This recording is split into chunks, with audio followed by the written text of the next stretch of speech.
Blog Talk Radio, the world's largest online radio network.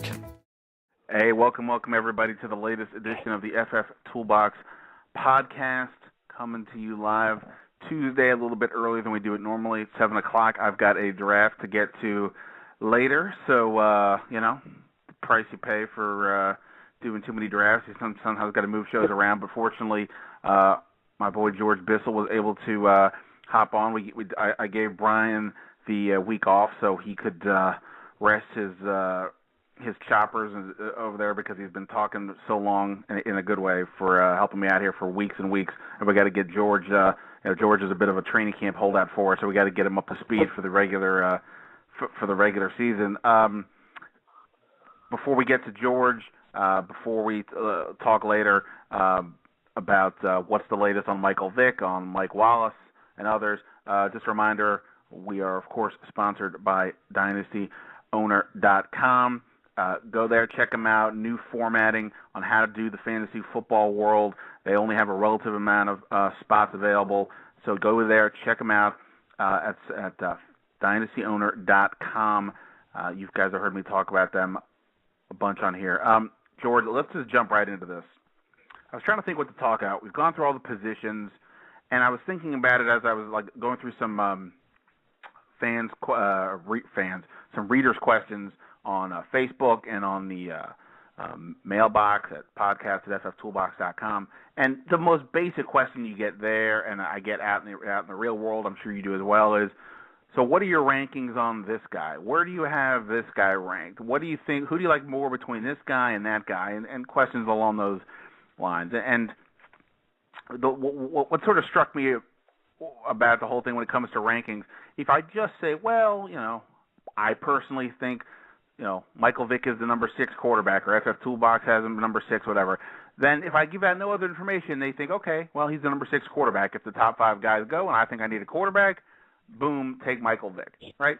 But to me, I think we need next year maybe, I'm going to push to have some sort of an arrow indicator on our rankings that go up or down, because a guy like Vick, who, for those of you who are catching this maybe live now or haven't been up to date on what's going on in football, Michael Vick and the Eagles played Monday night against Georgia's Patriots.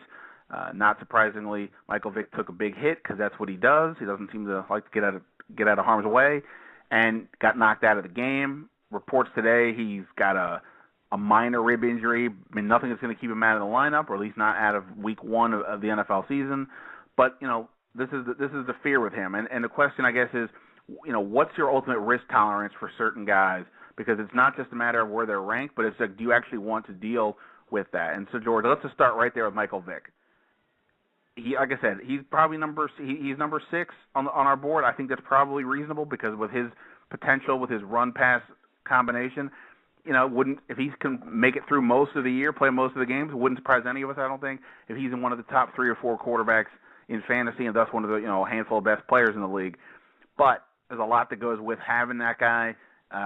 Is he the kind of guy that you want to hang your hat on this year?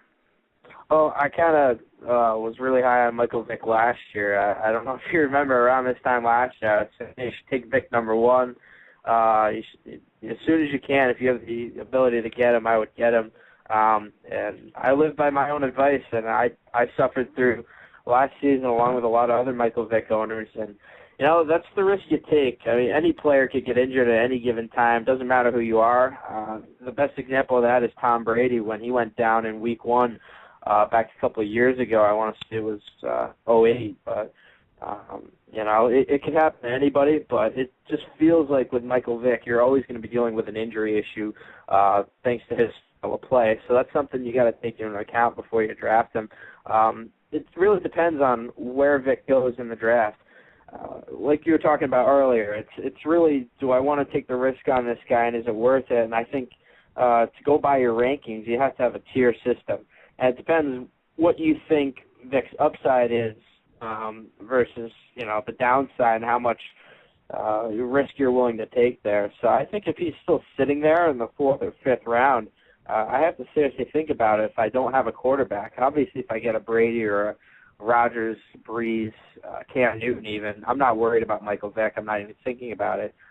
But, I think he's a pretty solid bet given the upside, but you got to think he's going to miss at least 3 games this year, right off the top. So it's definitely a risk, and I think if he's the last guy in my tier and there's a drop-off, I'm going to reach and take him if I don't have a guy already. But you got to take a lot of risk in taking Michael Vick. I wouldn't feel good about it unless it were the 4th or 5th round. And even then, you're kind of reaching and hoping the upside plays out. So here's my thinking on this. It's not just. Let's just suppose, and George, if you got your computer handy, you can look up his ADP. I forgot to do that during the show. If not, I'll do it. But relatively speaking, Michael Vick is going to go in the 4th round, 5th round. I guess it just sort of depends on the draft. He could go, depending on scoring, could go earlier or later. Just assume for these purposes, we're talking about 12-team standard scoring leagues. It's not just that you're spending that pick on him. If I'm drafting Michael Vick, I'm not going to wait that long to get a backup quarterback. I'm not saying I'm going to draft another quarterback the next round, but I'm not going to wait till the 12th the way I might if I draft Tom Brady or Drew Brees. Or a guy like Aaron Rodgers, Tom Brady, Eli Manning, 3 guys who have pretty late buys, so I can kind of wait and see what happens. I kind of have to. I feel like you have to invest another quarterback relatively early on Vick, so that's another part of the equation when it comes to do I want to deal with this guy. The other thing is, like you said, I suffered through him last year, and depending on the size of your league, I'm in a league it's only a 14-man roster, so I had to constantly juggle my roster all year to deal with not only Vick but the backup quarterback, and then at one point the backup I had I think it was, well, it doesn't matter, I don't remember who it was, but regardless, the quarterback had a bye week while Vick was out, so then I had to get another quarterback, and there's so much that goes on with him. I guess in the end of the day, I've moved down on Vick. I agree he's ranked 6th, but my hope is that I don't want to say like I'm just going to flat out not take him, because in the heat of the moment, I can't honestly sit here and say that I wouldn't. But my ideal hope is that somebody else takes him so that I can wait and get. If I haven't already taken a Rodgers or a Brady, and people who've been listening to this know that I'm advocating taking a quarterback early.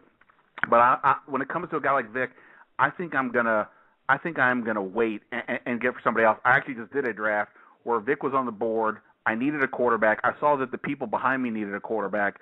I was able to finagle a trade down, knowing because I didn't want Vick, praying that somebody would take him. So I traded down, got other picks, to move up elsewhere, and sure enough, somebody took Vick, and then I took Matt Ryan coming back. That's about as dorky as you can get to avoid taking a guy, but for me, I think that's kind of how I want to look at this. Now let me go. Let's stay with the quarterbacks, George.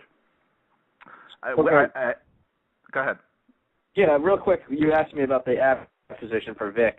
If you go to FFToolbox.com, I'm a company man, and look at the average draft position, Vick's 36th right now, so that's right at the start of the 4th round. And like I was saying, I don't really feel good about Vick, and I can't justify taking him until the late 4th, or if he slips to the 5th even due to the injury concerns, then I think I'd feel good about it. It's really hard to pass him up. There isn't another player in that range, I think, that could single-handedly win your league if he goes off. Right behind him we have Ahmad Bradshaw, Des Bryant, Michael Turner, Frank Gore, Mike Wallace, Steve Smith of Carolina. Vick has the most upside out of anybody in that group, so it's certainly justifiable taking him, but just a lot of risk there involved with Vick, more so than any of those other guys. I think that's why he's slipping into the 4th now. And for what it's worth there, if I've already drafted, let's say, Ray Rice and AJ Green, right? And now we're coming to the next turn. Those are two solid guys without any injury concern right now. Maybe I'd go with the risk on Vick. If I've drafted, MJD, who, maybe let's take him out. If I've drafted a guy like Darren McFadden and then say Ryan Matthews, I'm done with my risk. I'm not going for another guy who might be out. At least that's sort of where my risk tolerance lies. I'll go riskier later in the draft, but not so much so early. All right, but let me ask you this, because I don't know if we talked about this with you last week. I know Brian and I talked about this a lot during the summer. The notion of, in general, do you draft a quarterback early, or do you draft a quarterback, or do you wait on quarterback? And obviously the historic norm is wait on a quarterback, for all, we all know the reasons kind of why. But the last year or two, I've been sort of going the other way, and when possible, have taken a quarterback early, specifically Aaron Rodgers, in the first round. And I think this year, the way things are breaking down with the running backs, where there's a lot of uncertainty after the first three or so guys, Rodgers, Brady, and Drew Brees are all looking like potential first-round picks, depending on your scoring, maybe even Matthew Stafford, maybe even Cam Newton, just depends. But here's my question. Just for 2012 specific, because Brian was one of those guys who said he would wait. I don't want to. Well, you've heard him. Everybody's heard him talk about this. I'm not saying anything that he hasn't already said. He wanted to wait, even relatively speaking. Recently, he was willing to wait. Okay, fine. But part of the reason why anybody logically could say they would wait this year is there was a pretty healthy middle of quarterbacks from number 6 to 12. There was a lot of guys. You know what? I'd be fine getting Michael Vick. I'd be fine getting Phillip Rivers, Tony Romo, what have you. Here's my problem, George. If you wait now, you're dealing with Michael Vick we just discussed. You're dealing with the Tony Romo situation where he doesn't have Miles Austin or Jason Witten for the rest of the preseason, so it's at least a little bit iffy as to what might happen going forward, not to mention the running backs are pretty fragile already. Phillip Rivers, his wide receivers are not impressive to me anyway, and the one guy that I kind of liked, Vincent Brown, he's now out at least half the season with an ankle injury. Peyton Manning has looked reasonable. He took a hit. We've seen that happen. I still haven't seen him whip the ball down the field. He's accurate, but I haven't seen – I wouldn't say that to this moment we've seen him look like, the historical norm Peyton Manning. Ben Roethlisberger is at least getting back Mike Wallace, we believe, this week, so that boosts him up. But I guess my point is all of a sudden that healthy middle is now looking a little more wobbly than it did a couple weeks ago when people were saying they're going to wait. So my question is, from a risk tolerance standpoint, how comfortable are you waiting on quarterback this year compared to maybe what you were thinking a few weeks ago or normally? I think it really depends on what your league setup is. If you're in a 2 QB league, I think I'm targeting quarterbacks as early as possible. And I think those first three guys, Aaron Rodgers, Drew Brees, and Tom Brady, in any order, if I get any one of those three guys, I know I'm set at the quarterback position. I feel good about it, and then I'll have to deal with, the Michael Vicks and the Tony Romos, the Matt Ryan, the Phillip Rivers question marks. Is Phillip Rivers going to revert to the old Phillip Rivers? But I think at the same time, if you want to wait, that's a pretty good strategy because I think most of these guys, you get as deep as 10 to 12, that range. There are still guys who can be a legitimate QB1 for your fantasy team. Rivers, he could rebound very easily. He's looked pretty good. Even with Brown out, I still think that gives guys like Eddie Royal a chance to step up. And Peyton Manning's going to be pretty solid. You know what you're going to get out of him. So, if you're able to stock up and get a couple more quality running backs or wide receivers, or maybe take a Gronkowski or Jimmy Graham in the first round, I certainly can see waiting on the quarterback. But my personal strategy this year has been to grab Aaron Rodgers, Brees, or Brady if they're available in the first round, and then that really locks up, one of the top 3 fantasy performers out there. I know what I'm getting week in and week out, and then I can sort of take my chances at running back and wide receiver where there's more depth. So there's a lot of upside in the QBs. I'm not saying don't wait, but if you have an opportunity to grab one of those top 3 guys, I'd definitely do it. Right. So I think we're on the same page here. Basically, like I said, even if that was my strategy before, look, if I had to wait for whatever the reason, maybe I end up with one of those running backs or Calvin Johnson, I'm fine. I wasn't going to freak out. And I'm not going to freak out now, but at the same point, there's more. I would say that the gap has widened between the top group. You could even put Stafford closer to the top, maybe even Cam Newton, and I think it's widened to these guys. Basically, I think at this point for me, and we're talking, what's today's date, George? The 21st of August? Yep. We got, a couple weeks still to go before, so everything's fluid. You got to be flexible. You got to adapt. But right now, I'm thinking, like you said, Rodgers, Brady, Brees. I'll take them. Depending on the scenario, I'll take Stafford. Something tells me I'm not going to get Cam Newton, right. But at least that's largely based on the way my leagues work. But if I don't get any of those guys, I'm looking at Matt Ryan, because I didn't mention him before as having any issues, if anything, with his receiving core and the way Atlanta seems to be wanting to throw it more, playing in they've got a really, really great strength of schedule for whatever that's worth relative to last year's world. I think he looks good. And Eli Manning, same situation. Hakeem Nicks is back. He's been practicing. Everything seems to look fine for him to be starting this season. And Eli Manning's has proven to be pretty durable. He's got a late bye. So those are the guys that I'm interested in, relatively speaking. Now here's my in case of emergency break glass plan. Let's say it's totally conceivable. I end up with I have one draft where I have the second pick. Reasonable chance I'm going to end up with Foster or Rice there. It may come around where the quarterbacks are not going to be there for me in rounds 2 or 3, but for all I know, maybe Ryan and Eli are the apple of somebody else's eye, and I miss out on them also. Now, again, for me personally, I don't really want Peyton Manning. I might pass on Rivers. So, George, here's what I'm thinking about doing. I'm liking the Chicago Bears enough right now that even though historically Jay Cutler has not been my boy in any way, shape, or form, I'm liking him. He's got an ADP that puts him down sort of, I think, in the middle of the 8th round, give or take. What I'm thinking is I'm almost okay with waiting, building, stockpiling the running backs and the receivers and so on, waiting to get to him, and then immediately following up after I draft him by drafting RG3 or Andrew Luck, whichever one is still sitting there. That because I think Cutler's got a chance with Brandon Marshall, with the way that offense looks. I think he's got a chance to move into that top 10 this season, and with the going with the young quarterback as the number 2. I'm not saying that those guys I want to count on them week by week, but I think their potential help offsets the fact that I missed out on one of the more obvious guys. And you hope that if you get lucky, they're Cam Newton. Worst case, at least if they're sort of Andy Dalton, you can use them on a week-to-week basis, maybe play the matchups. So I think that's my break the glass in case of emergency plan. What's your take on, be it that, or what's your in case of emergency plan on your end? Yeah, I think I've seen this a couple times in drafts that I've done myself. It's where, you're trying to take the best available player at wherever your pick comes up, and sometimes you'll go through the first 4 or 5 rounds and you really don't have a quarterback. Eli Manning goes and pick before you in the 5th round, and you go, what am I going to do now? It's you got to look at the later options. I think you brought up a couple of good ones.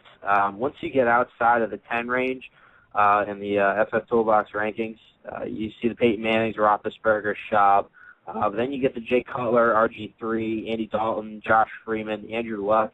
I mean, those guys very easily could slide into that top 10 at the position by the end of the year. So I think if you want to grab, you probably want to grab 2 of them and hope that one of them pops for your team, and then the other one you can probably trade, play the matchups, whatever you want to do. I think if you miss out on those elite quarterbacks, and then you miss out on that 5 to 10 range, I certainly think there are a couple of guys that you can get away with starting them if you're talented enough at running back and wide receiver. I definitely would want Jay Cutler. I think with Brandon Marshall back in the fold, I think he's poised to put up some numbers. Matt Schaub, if he can stay healthy, he's got that foot issue that might still bother him this season. We don't really know, but certainly a lot of weapons there and positive things out of the RG3 and Andrew Luck camp so far. And another guy under the radar is Josh Freeman, who I talked about. I think this guy's poised for a big year. They upgrade on the offensive line. Jackson's there. Doug Martin's going to be solid in the backfield. He's a guy who struggled with interceptions last year. If he could turn that around, he was a top 10 guy in his rookie year. He could easily do that again, and he's the 17th quarterback off the board right now. I feel pretty good about that. So you can definitely wait at all these positions. You're really kind of hoping that you get lucky if you wait on one position, whether it's quarterback, running back, or wide receiver. You really got to pick the right guy. There's almost zero margin for error, but I think there are a couple solid options, and those are the guys I would target. I'll put you on the spot here with this. I'll go first so you can have a moment to think. At some point here in the next, I think tomorrow I'm going to post online my sort of rules for the road, each position. I'll start with the quarterbacks and talk about some of the things I just went through here, and then later I will kind of put my favorite players, pound for pound across the board, and by that I mean, like the way people used to talk about boxing, or maybe they still do, but boxing is not a topic of conversation much these days. basically, relatively speaking, everybody's in the same position. You got to factor in, in the case of fantasy, where a guy gets drafted or how much they cost in an auction. Pound for pound, who's your favorite guy? And I kind of blanked last year. I'm at quarterback.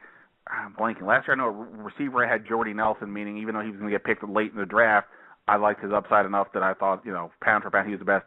At quarterback, as obvious as this sort of sounds, I'm going to say the answer is Aaron Rodgers, and by that I'm acknowledging, yes, it's going to cost me a first-round pick to get the guy, but I still think his potential, his production, is so far above what else I'm going to get, maybe not relative to Brady and Breeze, but when you look at the whole board, not to mention the risk factor, as we've been talking about, incredibly low. Yes, like George said, he can get hurt. He has been hurt, but, I don't think it's a chronic thing with him the way it is with some of these other guys. And, Cedric Benson there, maybe Green Bay gives a little bit more to the ground game. I'm not that worried about it.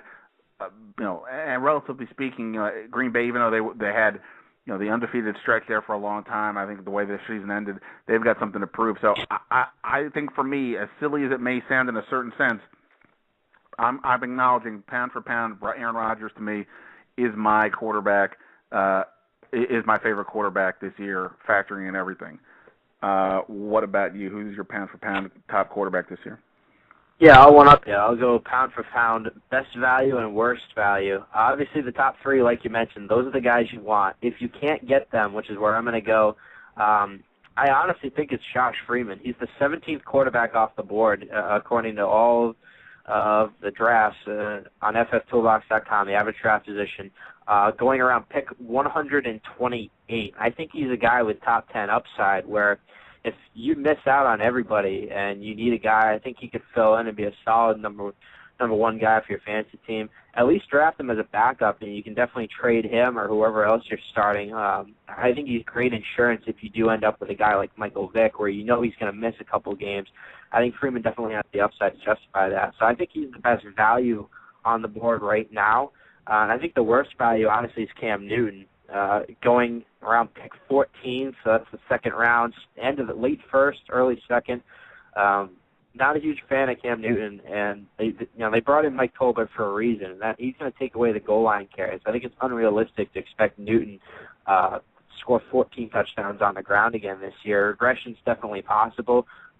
His yards per game passing-wise went down significantly in the second half of last season.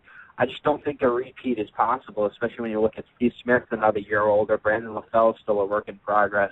We don't really know what Louis Murphy is in that offense. So there's some real question marks with Cam Newton, and I don't think it's a real value taking him in the second round. I don't think he has the upside of a Drew Brees, Tom Brady, or Aaron Rodgers, unless he runs for 15 touchdowns again, which I don't think is going to happen. So, yeah, I like Freeman late, and I'd stay away from Newton early.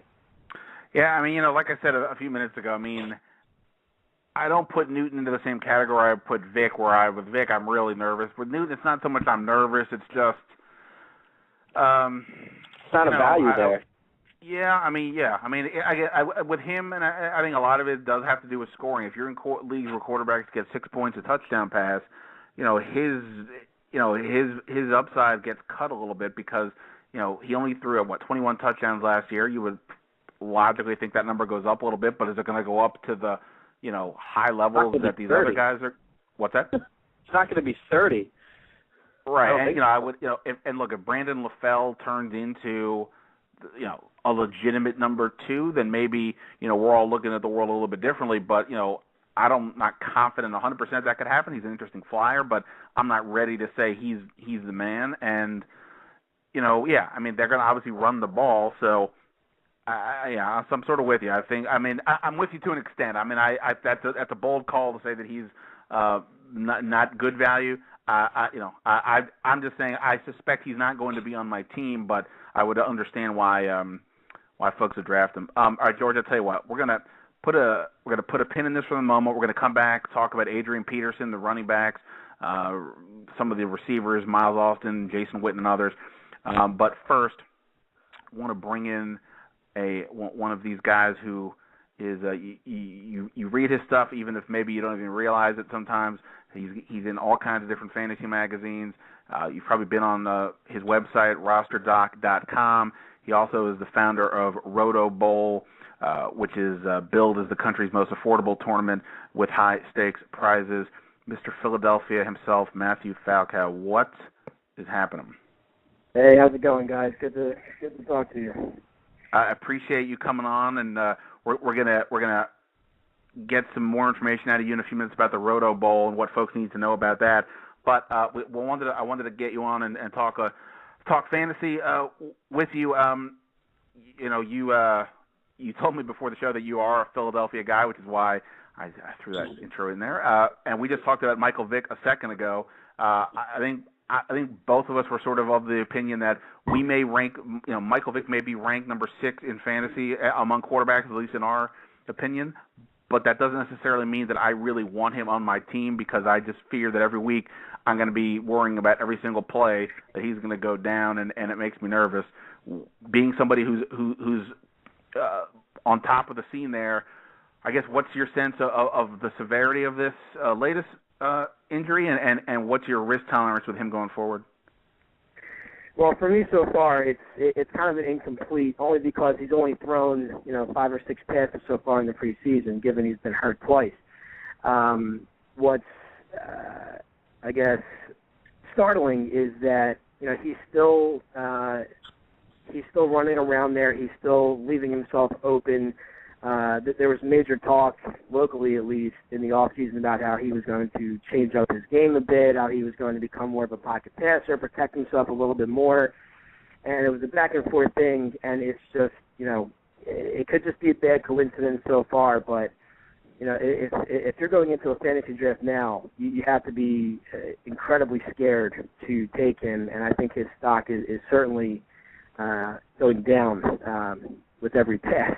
I call it incomplete because you haven't really seen what he can do yet. You haven't seen if he's going up. You haven't seen if he's going to make the right throws. If Deshaun Jackson's going to be there for him, and those guys are going to click together. He hasn't had enough time in games yet. But if he was considered fragile before, he's certainly even more than that now. And the backup there, Nick Foles, the rookie, is looking pretty good. The sample size is pretty small. You're probably not going to see him again, of course. He's got a rib injury, no broken ribs, but, those things tend to linger.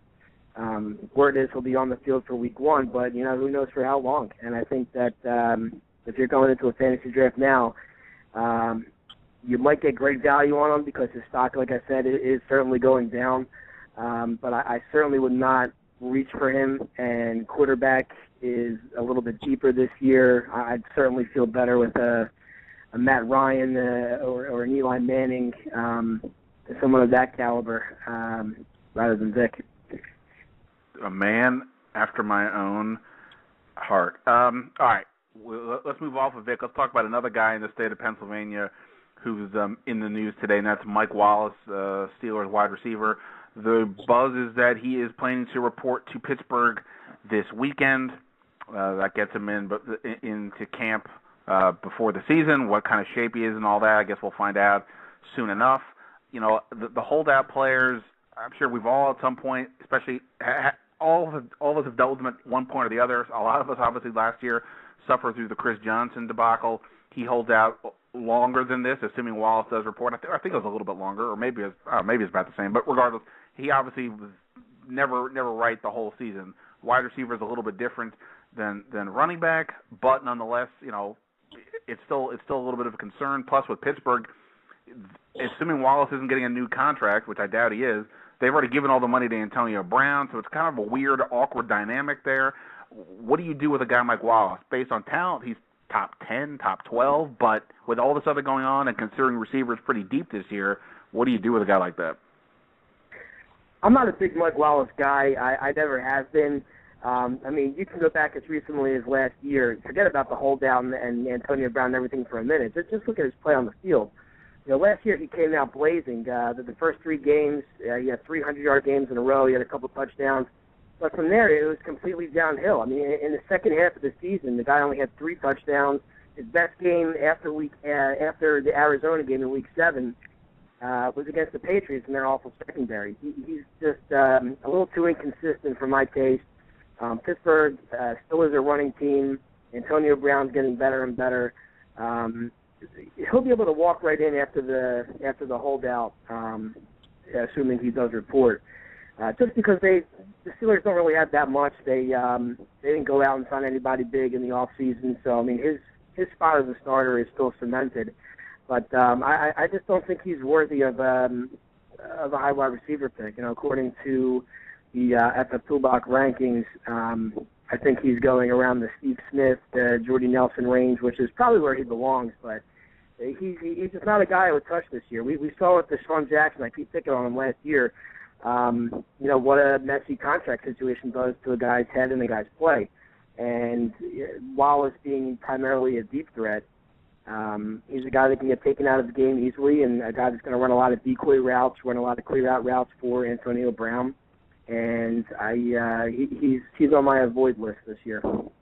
Yeah, no, I mean, I think I'm with you. Especially, I mean, you brought up a lot of good reasons, and just again, as we've talked about a lot on the show, once you get past Calvin Johnson, you can make an argument for the next 20 guys, give or take, and feel pretty good, even if any of them landed as your number one receiver on some level.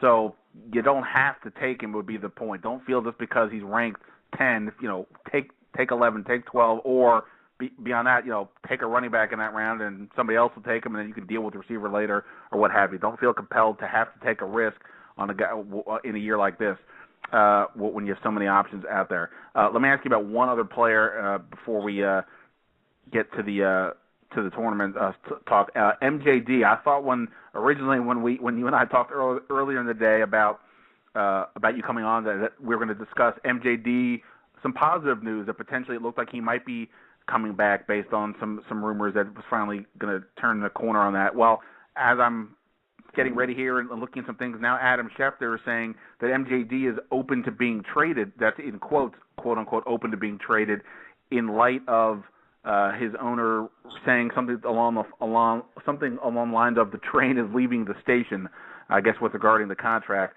So all of a sudden that doesn't sound terribly interesting. Take out these specifics aside, if MJD is still not in camp by the time your draft comes around, are you remotely touching him? I don't think you can for a few reasons. Of course, what you just mentioned, again, a guy that's missed all of camp and will certainly not be able to run back in there. But MJD, number one, he's always an injury risk. Number two, if he comes back and does not get traded, he's still playing in Jacksonville where your quarterback is Blaine Gabbert or Chad Henne. That team's going to take a lot of time, would be an understatement, to start rolling. But most importantly, I really like Rashard Jennings. Every time he's been called on, he comes through. He averages over 5 yards a carry. He always has. I think he's a guy that's ready to take the ball and do a lot more with it. I think he's in line for a lot more carries, whether Maurice Jones-Drew there or not. If he gets traded, it depends on where he goes. The early rumor I heard was Atlanta. But I mean, at this point, to just come back in with all the turmoil, no, he's a guy I would definitely avoid, even if he's there at the end of your first round, which is probably where he's going right now. I don't know how you can touch him. There's just too many question marks and too much downside to spend an early pick on a guy like that. Yeah, no, absolutely. I mean, and as we've talked about it before, you want to get obviously the best player you can, but minimizing risk is almost right there, as the co-factor in a decision, and that's going to be a lot of risk. I mean, even if he comes in next week, as we talked about with Mike Wallace, I mean, the guy's coming in off of holdouts, especially if he's disgruntled and doesn't get a new deal, it just comes in. It's going to make me nervous. There's already a bunch of other running backs who are going to make me nervous. I'd rather at least in that case go with Darren McFadden, even if his injury potential again makes me nervous. He's there. He's looking good. Matt Forte, he's got a new deal. He's looking good. Jamal Charles is playing. He's coming off an injury, but he's looking even DeMarco Murray, a guy that I'm not that high on just because he makes me nervous with his fragility, but he's playing. I'll take my chance that those guys play 15-16 than MJD does or doesn't. All right, well let's get to the Roto Bowl, because I know a little bit about this from having talked to you. We've had a bunch of other guys come on over the last few weeks to talk about some of the other tournaments that FFToolbox is helping to sponsor as part of the Fantasy Football World Championships, and the Roto Bowl is part of that. A lot of the stuff we've talked about have been sort of on the higher end of the fees. This is maybe something that maybe most people can sort of gravitate towards. Give us a sense of what Roto Bowl is all about. Well, we pretty much complete the puzzle, I think, for the FFToolbox offerings. You have the FSWC, which is the highest of the high stakes. That one's about $1,500 if you do it online, $1,740 if you do it live to enter, and you get $200,000 for the top prize there. They also have a mid stakes, which goes down to $500, and then the Roto Bowl comes in, and our entry fee is $259. You win $25,000 for first place. Of course, you pay out overalls. Just like the other tournaments, it's the same format. You're in an individual league of 12. You get $1,050 for winning that. You get $350 for second. It's pretty much completing the puzzle. We're offering now a high stakes, a mid stakes, and now we call it a low stakes. So there's something for everybody. We're really excited about it. We've grown in popularity each year. We're really excited to be a part of the FFToolbox team here, and we're really looking forward to it. And it's both, people can do this both online and in Las Vegas, is that right? Yes, there's going to be live drafts in Las Vegas. Online draft starts this Sunday, August 26th. Registration is still open for both. You can still draft a team on any of the tournaments, and it's going to be great. We're really pumped up about it.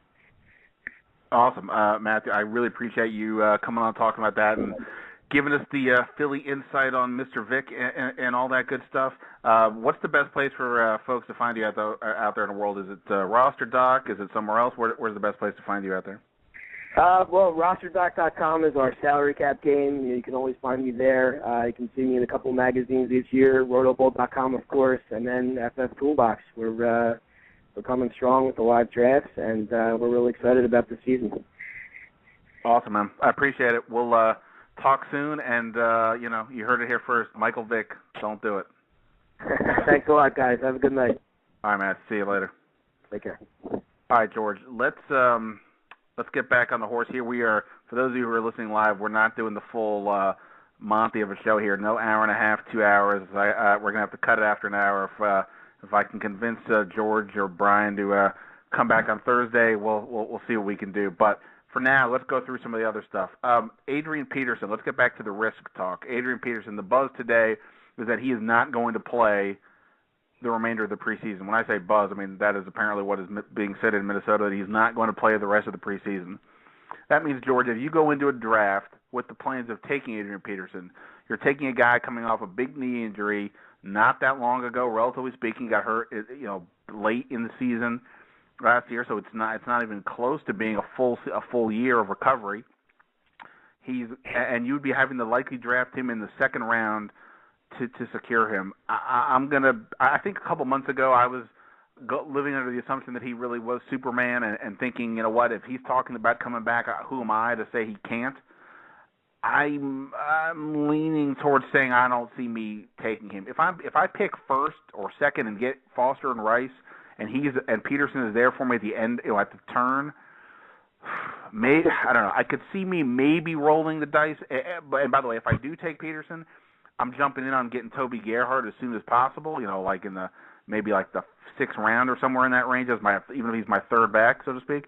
But in a general sense, my risk tolerance is not going to be terribly high on Peterson. And more to the point, I suspect somebody else in my league or most leagues is going to just jump all in, unless the reports really change over the next few days. So for me, I just don't see me having Peterson, sort of like the way I feel about Vick. I'm not totally shying away, but I don't see me having him, and I'm really hoping somebody else takes him before I do. Yeah, I think you're exactly right. You look at Adrian Peterson, he only had the surgery in December right after he suffered the injury. So it's only been about 6-7 months, 8 months at the most. It's 8 months since the surgery. You're really taking a lot of risk there picking him in the second round. But at the same time, I can understand it. Let's just throw it out there, for example. Let's say you take Aaron Rodgers 4th overall, and you look at the average draft position right now, Adrian Peterson at pick 21, so that's late in the second round. I mean, if he's sitting there, it's hard to pass that kind of production up. He may not be the same Adrian Peterson we're used to seeing, but you know the guy's going to get his touches. He's going to score at least 10 touchdowns. He's going to get close to 1,000 yards. I think that's pretty safe. I think now it's pretty clear-cut, especially with the latest news about Maurice Jones-Drew today and about his holdout and where the road that might be headed down. There's a clear-cut top 5 or 6 guys. Arian Foster, Ray Rice, and LeSean McCoy are the safest guys. And then with Chris Johnson, the strong preseason he's having, and then Matt Forte always being solid, I think those are your top 5 guys. And then Darren McFadden's right there at 6. He's going to be gone by the end of the first round. Somebody will take that risk on him actually staying healthy. It won't be me again this year, but someone will. So then you reach Maurice Jones-Drew, DeMarco Murray, Jamal Charles has actually looked good coming off an injury, Trent Richardson, Marshawn Lynch, Adrian Peterson. Once you hit that range, I don't think anybody knows what's going to happen with any of those guys. I mean, there's no guarantees there with any of them, but I definitely think the most talented guy of that group is Adrian Peterson. So I have no problem with taking that risk in the second round. It's hard to doubt this guy. If he wasn't healthy enough to play, he wouldn't be out there. The medical staff or Peterson would shut it down. So I think as long as he's out there, he's going to be good to go, and I think he's going to be productive, and I think he's pretty good value in the late second if he's the anything like the old Adrian Peterson out on the field. All right. New risk question. One of the tricky parts is when you look at running backs, it's not just, most of it we're looking at, I think over the course of the year this player is going to do X, and therefore I like him here or there, whatever it might be. But there's other guys who, out of the box, have a sort of an odd value because they may be starting early on, but that may last 2 weeks, it may last 4 weeks, it may last 8, it may last the whole season. We don't quite know. And the question is then, sort of how do you figure out the value for these guys? And one guy in particular I'm talking about is Kevin Smith with the Lions. When Kevin Smith plays, wow, does he look good? If he could play a full season at the level he looks at the times of the Lions, he would be a borderline, starting, RB1 or at least a high RB2. Of course, the issue with him is twofold. One, he's got his own injury history. He can't seem to stay on the field. I mean, at the moment, at least, he seems to be okay, unless something's changed in the last 10 minutes, and with his breakable bones and whatnot, I mean, it wouldn't surprise me too much. But then the thing with Detroit is, Javid Best, it looks like he may be ending up on the PUP list, which would take him out half the year. Mikel LaShore dealing with injuries and potential suspension. He's going to probably miss at least a couple of games. So the question is, what do you do with a guy like Kevin Smith? Now, here's what I'm thinking, George. He's not terribly high on my radar simply because I prefer to draft a guy. I mean, his ADP is currently 94, so I think we said so that puts him somewhere around the 8th round. I mean that's not a horrible imposition if you take him, but you can probably get some other players in that range who are going to be there for the whole year. For example, ADP right after him, Ben Tate, Stephen Ridley. Those guys. I mean, I know Ridley, you and I both have an affection for, or we'll get to him in a second. But those guys are in theory going to be around most of the year. Assuming Ridley's injury isn't significant, the one he suffered the other day. But Smith, in terms of his short-term value, I mean, he could be a top 20 back early on. So what I'm thinking is, if I do end up with a guy like Adrian Peterson, or maybe I end up with a Marshawn Lynch who's likely to miss a couple of games because of a suspension, or maybe Trent Richardson, who also could miss time, or maybe I do end up with MJD somehow, then I see me maybe going with Kevin Smith maybe a little bit earlier than I might normally, because I'm going to actually use him early on. But if he's just going to be there for pure depth, then I might look for somebody who's going to be there, I think, the long haul. And because ultimately for me, I kind of think LaShore long haul is the best bet on Detroit, because I just don't trust Kevin Smith's health. So I just said a lot of stuff there about Kevin Smith. What do you think about him? How do you kind of handle a guy like him who sort of has fluctuating value right off the bat?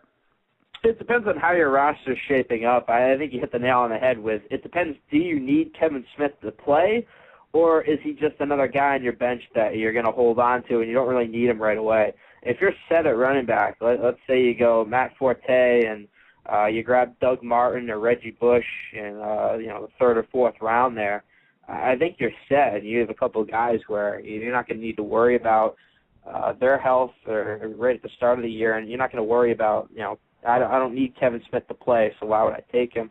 I think in that range, you mentioned a couple of the guys going right before him, Mark Ingram, Ben Tate, David Wilson, who's going a couple picks after him. Those are guys who I think are more intriguing over the course of the entire 16-game season, where if there's an injury to an Arian Foster, Ingram steps up and takes that job, and it really becomes a goal line, back to the Saints, or David Wilson has a breakout campaign there with the two-headed system in New York with Ahmad Bradshaw. I mean, those are guys who could have a bigger impact by the end of the year. Obviously, Stephen Ridley could have the job week one. Then Kevin Smith, who we know at some point is going to have some sort of injury.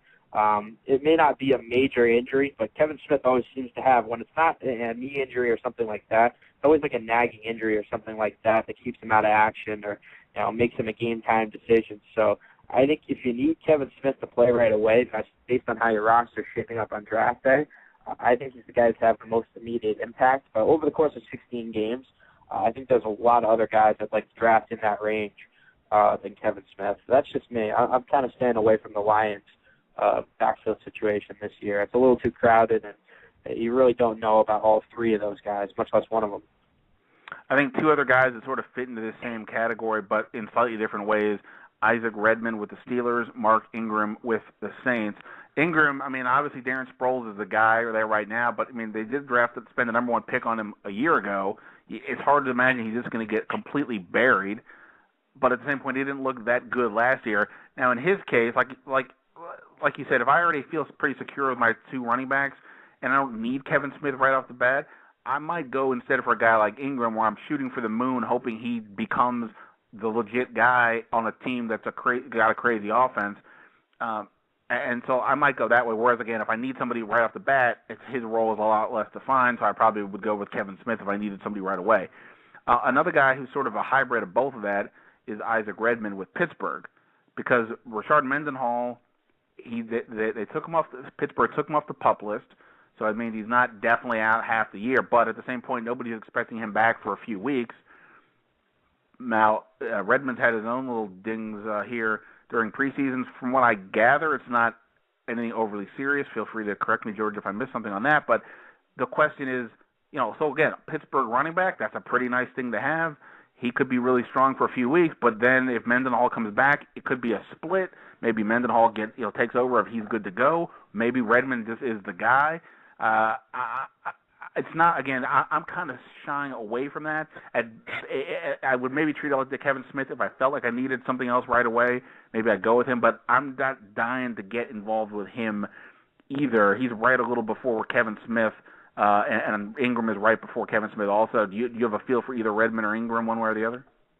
Yeah, I don't think anyone really knows what the upside of Isaac Redman is. I don't think he's going to develop into an elite-type guy. I think when you look at Mark Ingram, he's a guy who could jump into the next class. He's a big guy. He could dominate the carries inside the red zone, easily have a major fantasy impact. I don't really know how good Isaac Redman actually is.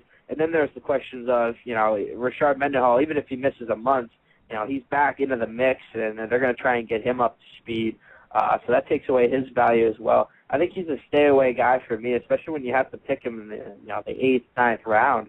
I'm not really that intrigued at all about Isaac Redman. I just don't see the upside there. On the other hand, I do think Ingram has potential to be, one of those top 20 guys where you can get him at a late value. I think that's one of the reasons you can kind of get away with waiting on running backs this year. There's a lot of questions at the top, but I mean there is some good value in that 25 to 40 range where there are guys like Donald Brown and Peyton Hillis and Stephen Ridley. Guys like that available that you can plug in, and they're probably going to have a major fantasy value at some point this year. So a lot of value there. I just don't think Redmond is one. I just really don't see the upside there with him. All right. We've only got about 10 minutes left, so here's what we're going to do, George. We're going to go through a bunch of names. We're going to do it really quick. Relatively speaking, is somebody worth the risk, or are you staying away? If you need to qualify it, you can quickly, but that's what we're doing. You ready? All right, let's do it. All right. Miles Austin continues to miss time with the Cowboys. I think it's a pulled hamstring. He's had some injuries before. Again, relative because there's so many receivers out there. To me, it's a stay-away situation. I will take him, but I don't need to. So it's going to be a stay-away for me right now. Yeah, same thing for me. I mean, there's a couple guys going in that range that I'd rather have. Dwayne Bowe's, Antonio Brown's of the world. I'd rather have those guys than Miles Austin right now. It's just too many questions. And Des Bryant's still going to be there without Jason Witten. Yeah, I'm staying away from Miles Austin right now. All right. So we've got we've made some adjustments with regards to our FFToolbox ranking this week. Andre Johnson back in the lineup. We bumped him back up to number 5 overall in standard scoring after dropping him down to 8. Look, I continue to say if he's healthy, I don't know who outside of Calvin Johnson I would say I'm going to take over Andre Johnson, although he's on the wrong side of 30. And his touchdowns are not historically his thing, but, certainly crazy talented. So as the number 5 receiver, George, is he worth the risk, or are you staying away? I'm staying away from Andre Johnson just because he really hasn't been an elite guy in a couple of years. I don't think I'd want to draft him that high. There's a couple other guys in that range who I'd rather have. On the average draft position, he's the 5th guy off the board. I'd rather have A.J. Green, Roddy White, Greg Jennings, maybe it's a stretch, but maybe, Victor Cruz and Brandon Marshall. I mean, those are the next 5 guys off the board at wide receiver. And I think they're all safer bets than Andre Johnson. He's going to go early because he's a name value, but I just really don't see the upside there. He's not ever going to be totally healthy, and that's something you can't risk, especially when there are better guys like Green and White there available after him. Oh, you know what? Hold on. Before I take back what I just said. We still have him at number 8. I was actually looking at his ADP. With that said, I was advocating for him to go back to 5, so what I was saying is still reasonable. I still do kind of think he's worth that spot, but I'm not saying that, like you said, I mean, look, in a general sense at receiver this year, outside of Calvin Johnson, I'll take somebody if they're the best guy on the board, but between taking Gronkowski or Graham, between taking one of the handful of running backs who I might feel comfortable with, I have and can see me continuing to wait on receiver until the 3rd round, the 4th round, and so on. And realistically, Andre Johnson's probably not going to be there that late. So even though I think he's worth that spot, I just suspect on some general level, I guess I'm sort of in the middle. I think he's worth the risk, but odds are I'm staying away because of my overall receiver strategy. Let's go over to tight end. We haven't touched on them. Antonio Gates. Look, I mean, Graham and Gronkowski, everybody's got them way above the rest of the world. I think that's a reasonable take. If you're going to pick one guy who would potentially catch him, you'd probably say Gates, considering, one, he's always productive when he's healthy.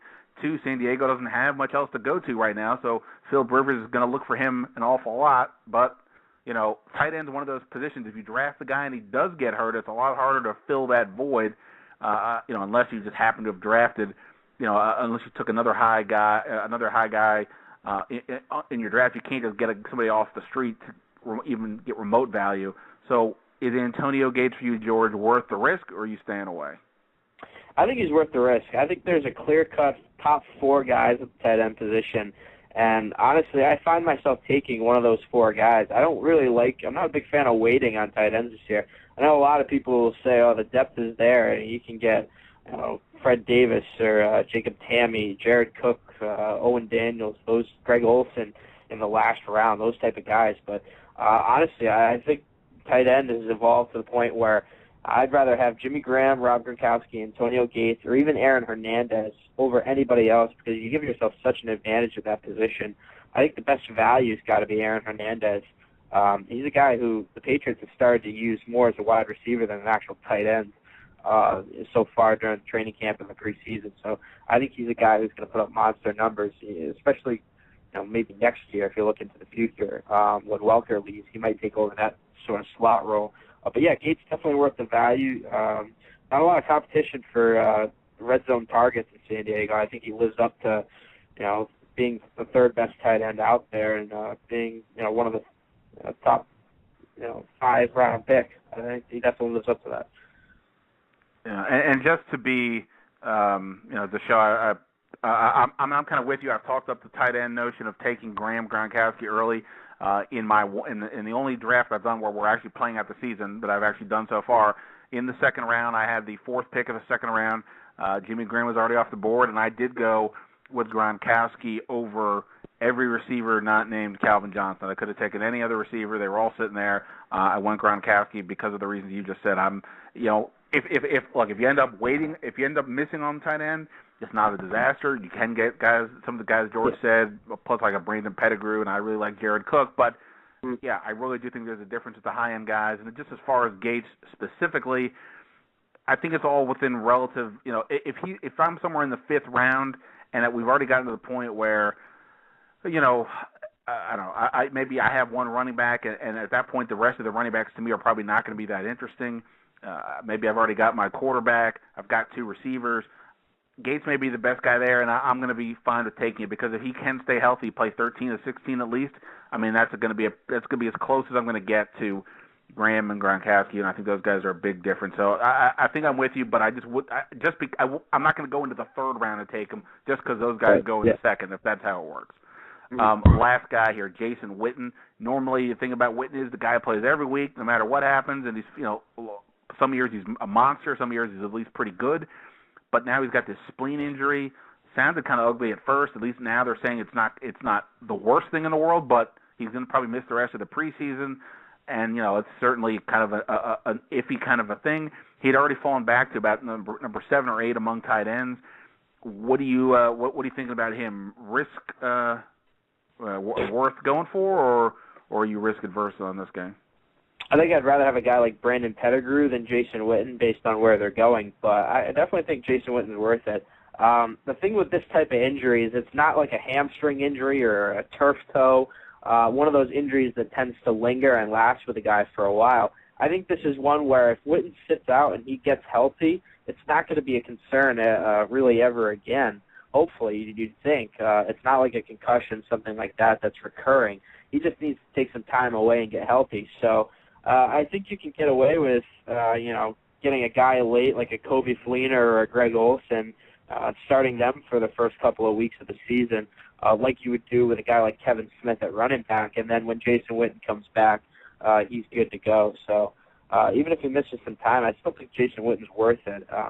I trust the guy. He's been consistent. Outside of this injury, I mean, he's only missed 1 game in his first 8 seasons. So, I like Witten. I think he's definitely worth the value. Anytime you get a guy who's that consistent and you know what you're getting, it's a good pick anytime. All right, that's going to have to do it for us. I've got to run to a draft that don't even know what kind of league it is, so don't do this at home, kids.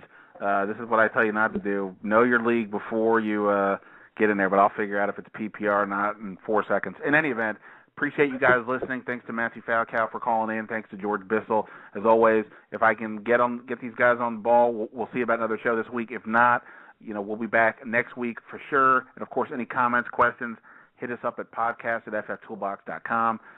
Throw it up there on Facebook, on our Facebook page. Hit me up on Twitter at Ben Standig, and hit us up on Twitter also on the site at FFToolbox. Until next time, George. Blog Talk Radio, where millions of hosts and listeners gather.